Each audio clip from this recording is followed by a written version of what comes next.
क्या अक़लियतों को जिंदा रहने का हक नहीं है इस राज्य में? क्या महिलाओं की इज्जत आबरू ठिकाने में नहीं रहेगी? जो गुलाब बाग का मक्का का बड़ा व्यवसायी है, उसको दिन दहाड़े गोली मारी जाती है।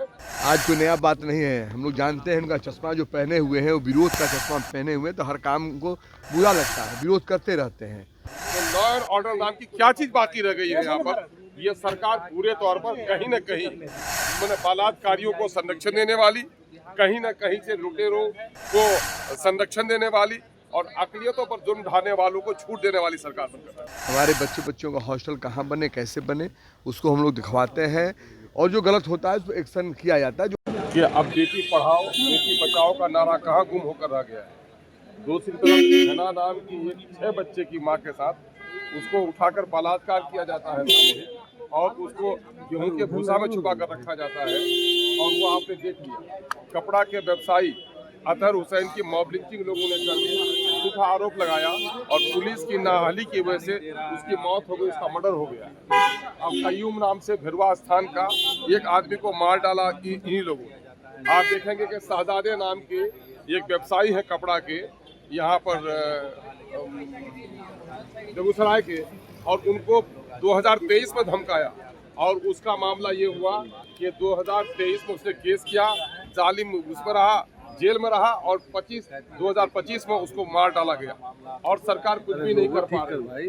नुरशेद नाम के एक मुस्लिम युवक को सिर्फ भाषा के नाम पर मार डाला गया। तो आखिर क्या हो रहा है कि क्या अक़लियतों को जिंदा रहने का हक नहीं है इस राज्य में? क्या महिलाओं की इज्जत आबरू ठिकाने में नहीं रहेगी? और एक युवक सूरज बिहारी नाम से जो गुलाब बाग का मक्का का बड़ा व्यवसायी है, उसको दिन दहाड़े गोली मारी जाती है। तो लॉ एंड ऑर्डर नाम की क्या चीज बाकी रह गई है यहाँ पर? ये सरकार पूरे तौर पर कहीं न कहीं मैंने बलात्कारियों को संरक्षण देने वाली, कहीं न कहीं से लुटेरों को संरक्षण देने वाली और अक़लियतों पर जुर्म ढाने वालों को छूट देने वाली सरकार बनकर है। सुशासन की सरकार है क्या? ये कोई विपक्ष का कोई नई बात नहीं है। जो भी मेरी सरकार काम करती है उनको नज़र नहीं आता है। आज कोई नया बात नहीं है। हम लोग जानते हैं उनका चश्मा जो पहने हुए हैं वो विरोध का चश्मा पहने हुए हैं, तो हर काम को बुरा लगता है, विरोध करते रहते हैं। आप जानते हैं जो जांच दिया गया है, इस जांच से फाइनल हो जाएगा। ये जांच एजेंसी सबसे मजबूत एजेंसी, आप भी जानते हैं मीडिया के साथ ही। तो ये लोग तो इसी काम पे नहीं किसी काम पे हम लोग हाथ लगाते हैं, अच्छा काम करते हैं, हित में काम करते हैं बिहार प्रदेश के लिए, तो उनको वो बुरा लगता है, उसका विरोध करते हैं। कभी कभी आपने देखा सदन छोड़कर चले जाते हैं, क्योंकि नई बात तो नहीं है उनके लिए। तो बिहार पुलिस लगातार प्रेस कॉन्फ्रेंस क्यों कर रही है? फिर क्या उचित बनता है इसका?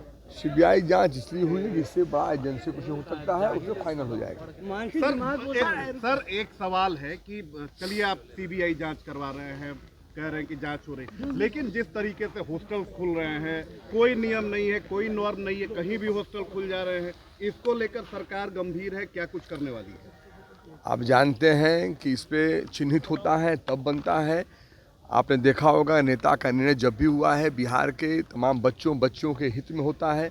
हमारे बच्चों का हॉस्टल कहाँ बने, कैसे बने, उसको हम लोग दिखवाते हैं और जो गलत होता है उस पर एक्शन किया जाता है, जो आपको जानकारी है इस चीज़ को। और आने वाले दिनों में जो भी बजट पास हुआ, आपने देखा होगा बजट हुआ है, पूरे बिहार के हित में हुआ है, हर समाज वर्ग धर्म के हित में हुआ है। निश्चित तौर पर आने वाले दिनों में भी और मजबूती से एक सवाल है, ये तमिलनाडु डीएमके के एक मंत्री हैं, उन्होंने तमिलनाडु के मंत्री कहा है कि पानी उत्तर पूरी भारतीय के बेचते हैं, लोग टेबल हैं, साफ पानी करते हैं। पूरी और ये सब टेबल साफ करने वाले हैं। कहने से नहीं होता है। ये तो हमारे प्रदेश के ऐसे लोग हैं, आप जानते हैं जहाँ भी रहे हैं 1 नंबर में रहे हैं और कहने वाले चीज कहते रहते हैं, वो कोई मतलब नहीं हुआ उसका। लेकिन हर बार ये गलत है, ऐसा जो बोला है गलत नहीं बोलना चाहिए।